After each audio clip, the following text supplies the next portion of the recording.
bars on today. Don't know why, maybe it's just me, but you always feel better in normal clothes if you're on flat bars. Put drop bars on, you feel a bit more aggressive, a bit more racy. Today's not about that.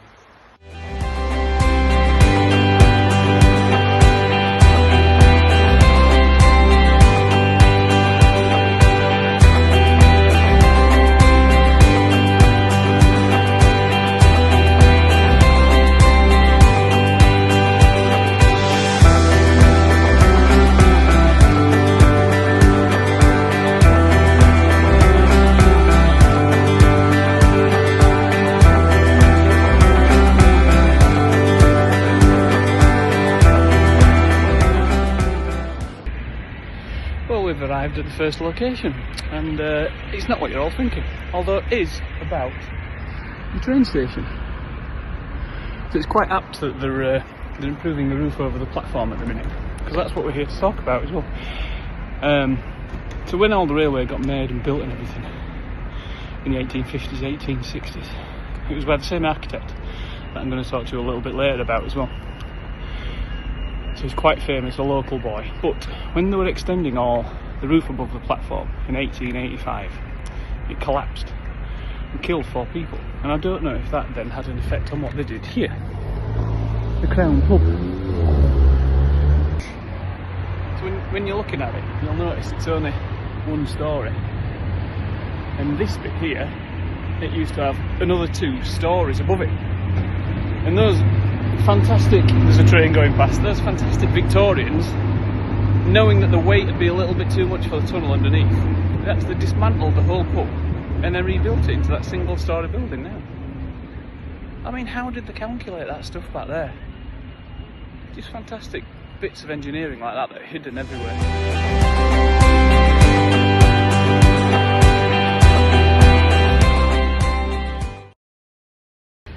So this next place, the most innocuous of places, so you've got McDonald's just across.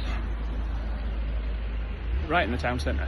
There'll be thousands of people walk past it without realising. And just under this arcade, Chancery Close, look at this.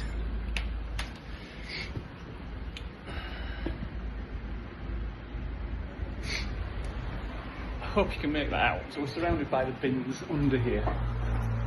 But cobbled streets, that the cobbles are made out of wood. So it's known as a Nicholson Road. He was the guy who invented or came up with the idea of using cobbles. And the idea was just to reduce the noise in the town centres and things. So huge in the 1820s, 1830s, spread throughout the world, America, especially London. But the big problem was, obviously when it rained or when it got very cold, they got very slippy, they got very icy. So it soon passed, but it was a very cheap way of doing it. And little remnants still remain like this in Huddersfield town centre. Just amazing. But can you imagine the stench? I mean, back then it was all horses and carts. So cut down on the noise, but can you imagine that horses need to go to the toilet. All that seeping into the cobbles, and the smell that it must have had must have been absolutely atrocious.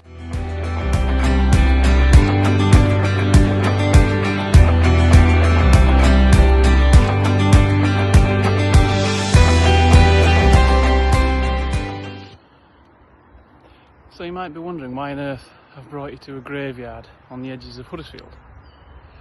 And it links into the train station, because James Pritchett, who designed the train station, also designed Edgerton Cemetery, which is this building here.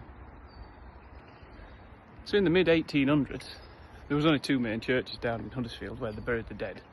And the graveyards were so rampart that it was difficult to dig a grave without disturbing older graves. So they purchased this land from Ramsden. He was a massive landowner at the time back in Huddersfield. And they came up with all these designs, and James designed all this. And then the local reverend, conformist reverend, vicar, didn't like the idea because it's conformist and non-conformist. And they can't be seen to be touching. So this was supposed to have some beautiful big archway connecting it both. And the vicar disallowed it. So they built this centre section, and it looks like it all ties in. You can't get through, but if you go around there, there's a foot gap round the wall on both sides, which means that they're not touching. So it was then, hence it was allowed to be built. And you've got the conformists and the non-conformists. So we've just come around the corner from Edgerton Cemetery, and we're now going up Spider Alley. And this is fantastic. It goes on for ages. And it's beautiful. But it's a really peculiar name. So if anybody's watching this video who isn't from Huddersfield, it's very specific to Huddersfield. And they don't really know how it gets its name. The only thing they've surmised, because it's an incredibly old name for something like this, is that villains could stand at each end and form a trap, a web, to then mug potential victims as they're walking to and from. But this is the really exciting bit. Look at this, how narrow this gets between these two high walls. Oh, ducking down myself. I'm glad my bars are only narrow. Oh, it's a lovely cold draft. But yeah, Spider Alley. There's loads around. There's one over in Kirkheaton, there's one in Kirkburton, there's one up the hill in Lindley. How amazing.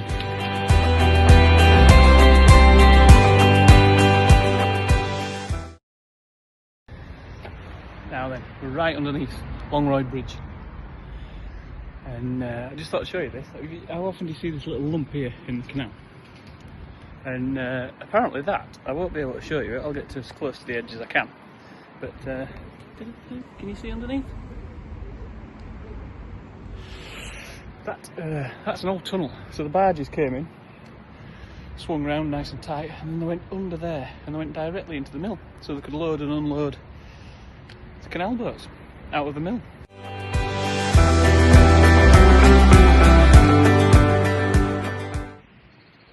Just enjoying this ride along the canal now before the end of the day, and there's loads of reed mace growing everywhere, or cattails. Not sure if you can see them over there. And they're fantastic.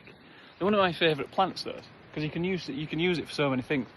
So you can peel the young shoots and eat them. But the best thing of all is if you dig down underground and pull out the roots and everything, there's this like big white lump, and it's almost like a potato. It's incredible. You can just eat it raw, and it's actually even quite nice, quite starchy.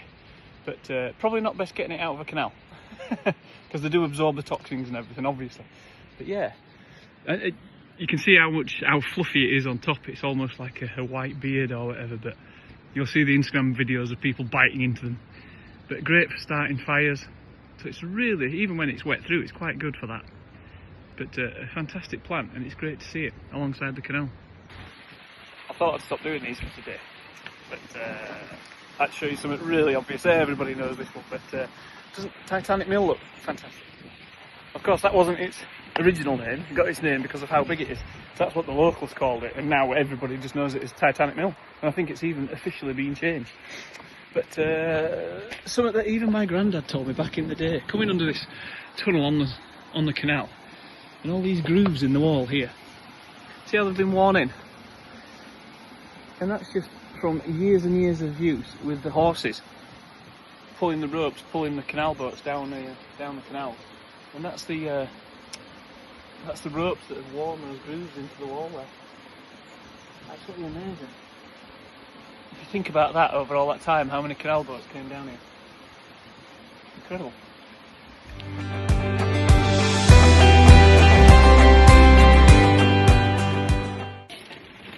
Well, thank you for joining me today. I hope you enjoyed that video. I promised myself it wouldn't go any further than Huddersfield, and then I saw them two little things coming down the canal and just had to share them as well. What a beautiful day. If you've enjoyed this video, give it a like, maybe subscribe, and I'll hopefully see you in the future. But now to go and find a pint somewhere. Cheers.